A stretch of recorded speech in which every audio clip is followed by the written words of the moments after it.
為鼓勵大眾能夠終身學習，用佛法融入生活，提升素質，澳門禪淨中心每年都會舉辦都市佛學院，至今已經開辦咗59期啦。課程包括有經典概述、經典導讀、禪修班、藝文班等等嘅課程。佛光書院講解佛陀臨終最後嘅教誨《佛遺教經》，將佛陀所說嘅法運用喺日常生活裏邊。我覺得同埋家人同朋友相處，同埋遇到意見唔一樣嘅時候咧，就會亂發脾氣，同埋先冷靜落嚟，做個深呼吸，和平咁去解決問題。靈驗經導讀，闡述歸納25位聖者證悟嘅所緣境，以及修持法門，分別依6層、6根、6識、7大而正得圓通，示現喺生活中每一個細節都可能係開悟嘅契機。修行離不開生活，鼓勵大家喺日常生活中仔細咁覺照。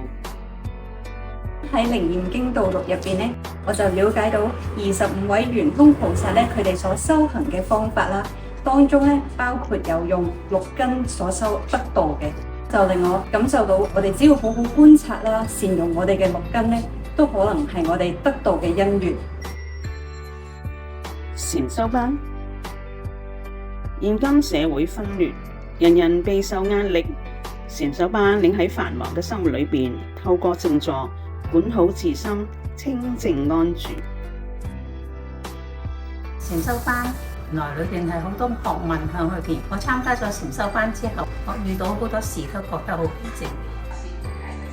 青年書院講述生活4聖諦、釋迦牟尼佛傳、學佛行義，喺寺院過堂食飯嘅禮儀，契入佛法生活化，生活佛法化。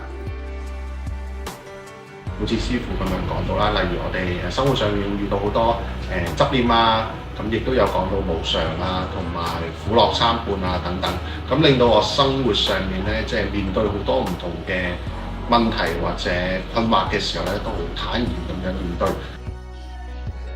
因為如果以我哋單單自己去睇書，去可能就會誤解咗呢個佛教嘅一啲理念咯。係咁有人喺度教嘅話咧，就會有個指南針咯。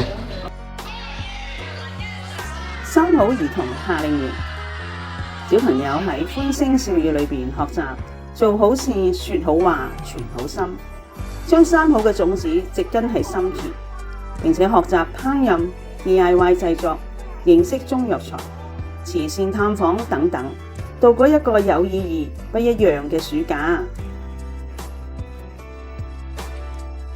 我學咗做好事、說好話、存好心。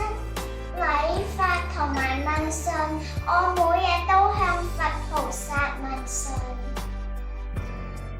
長者學院推動終身學習，鼓勵長者退而不休。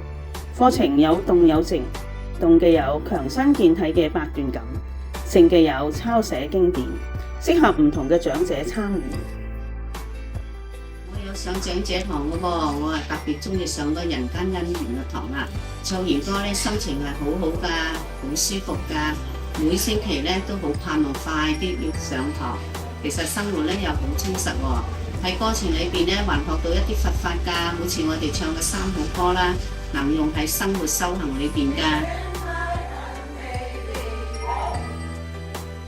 人間佛教讀書會，讀書係一種享受。讀做一個人，讀明一點理，讀悟一點緣，讀懂一顆心。同讀書會嘅會友們喺交流討論裏邊，開拓佛法嘅領域。人生有咗佛法，就能夠祥和自在；社會有咗佛法，就能夠尊重包容。參加咗三好讀書會之後咧，我學習到能夠將書本裏邊嘅知識，經過自己嘅思考同埋消化，清晰而且有條理咁樣講述出嚟。呢一種知識嘅內化同輸出嘅過程，俾我得到成就感，而且更加深咗記憶。喺讀書會裏邊，大家都積極咁分享自己嘅感悟。喺咁樣嘅氛圍影響之下，我都變得自信，敢於表達自己內心嘅想法。至於喺日常生活裏邊，明顯感覺自己喺忍辱方面嘅修行有咗進步，更加能夠以平和嘅心態去面對各種困難同埋挫折。藝文班有書法同埋國畫班。書法同國畫都係中國傳統嘅藝術。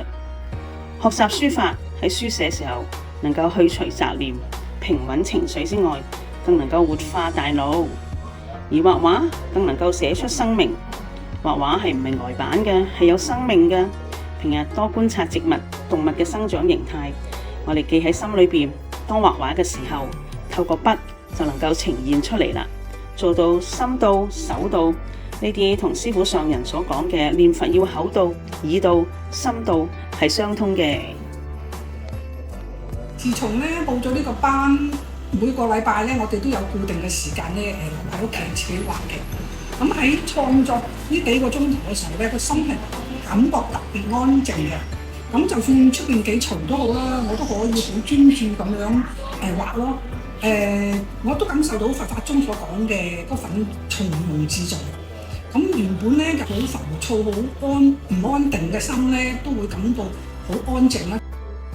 都市佛學院喺唔同嘅時段有唔同嘅課程，對象包括長者、成人、青年同埋小朋友。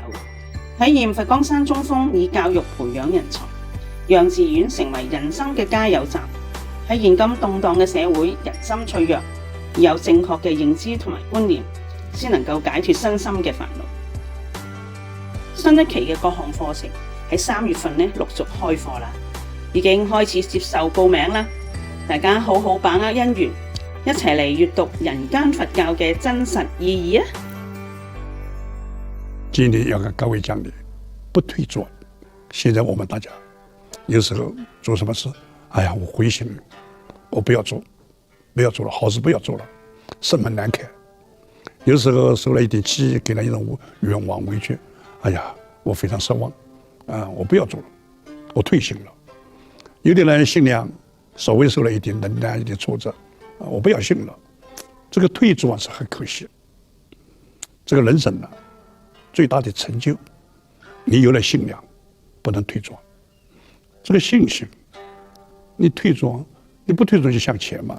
所以希望各位我們佛教的信者，你們信佛教的信仰，做功德、求福報、做善事，不要因為外面一些風吹草動就喪失信心，就退轉，這是划不來的。希望大家道行不退轉。